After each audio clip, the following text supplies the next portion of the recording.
Okay, so how can you? Let's go a little crazy. How can you scare us right now, and and just tell people things that normally we wouldn't hear because no one's normally talking to cyber experts. It's very rarely on the news, and if it is, it's something more superfluous that we can't really relate to.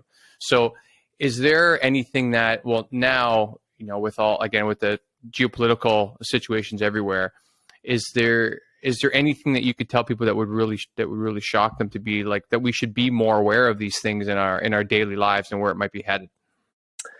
Sure. So, I mean, just based off of the last thing we talked about with the DNC, it's just kind of like you Mm, see where, you know, it could be argued basically that Trump getting elected was a perfect storm of a bunch of different things. The FBI James Comey mm, investigation into Hillary Clinton happening about 2 weeks before the election played a huge role.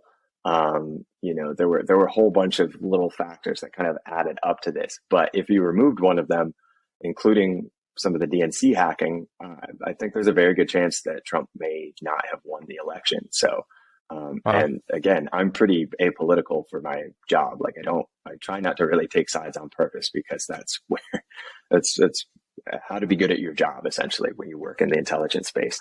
Sure. Um, you're allowed your own opinions, but you definitely like try and tamp those down for work. And so it's my professional opinion that that's one of those things that could have prevented Trump from being elected had it not happened. So those Wow. influence operations are particularly scary because it's basically like we have the idea that, democracy is the right way to do things. It's the modern way, everyone gets a say and stuff like that. But if you have information campaigns and misinformation going around, and you're basically kind of not being told the entire truth, or you see it still now. The effects of what happened in Definitely. 2016 are still going. You still have QAnon running around saying all this stuff, and it's just because like it's really low hanging fruit. They're just connecting little things that could go together, and kind of asking everyone to suspend their disbelief for a second. Once you chain three of those things together, people are like, oh, well,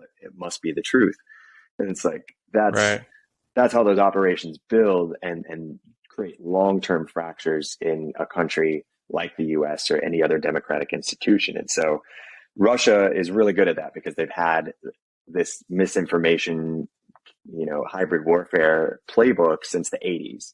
Cyber is just the next extension. It's a tool in the toolbox of how to use Right. it. They can stay in Russia and still put stuff on US social media, pick polarizing issues like abortion, and you're going to divide people into two camps, and that creates that tension that you're seeing. Right. So Russia's very good at it, but what I think is concerning, or what I've definitely talked to congressional folks about, is basically just the idea that like China will be even better at that because they are learning from Russia's playbook and they want to perfect the science behind it. And China is very Uh-oh. good at automating those types of things, and they haven't quite cracked it. If you've ever seen any of China now pushes out propaganda that's geared towards Western audiences. So it's in English and it's supposed to appeal to the news that you and I watch on like a daily basis. Whereas if you watch local Chinese news, it's just laid out in a very different way. It's all super propaganda heavy. Hmm. Xi Jinping did this today. It was fantastic. It's just very much in line with all of that. And anything that they don't want you to hear, they're able to filter out of their population.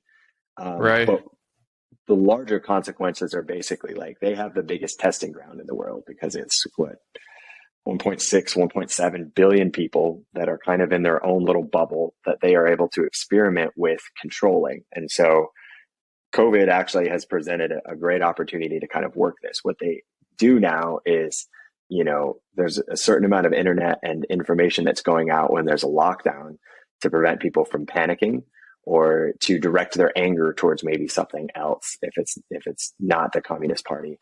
And so Huh. you're able to get to this point where they can start doing that. They can start to stoke local tensions by putting out different types of propaganda.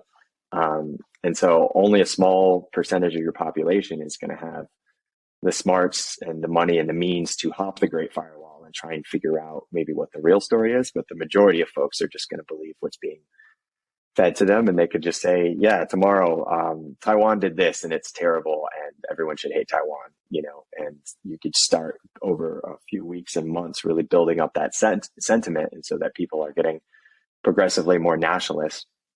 And then China could start to automate, different types of influence campaigns against Western politicians so that you line, the next cabinet, of the president with like people that are, pro Beijing, more than usual, just kind of like would go in their favor. And so longer term, basically they could be like pro Huawei, and you can get Huawei towers put everywhere. You don't have to pretend that you're pro Beijing. You can pretend that you're more pro business and competition. And exactly. And it seems like now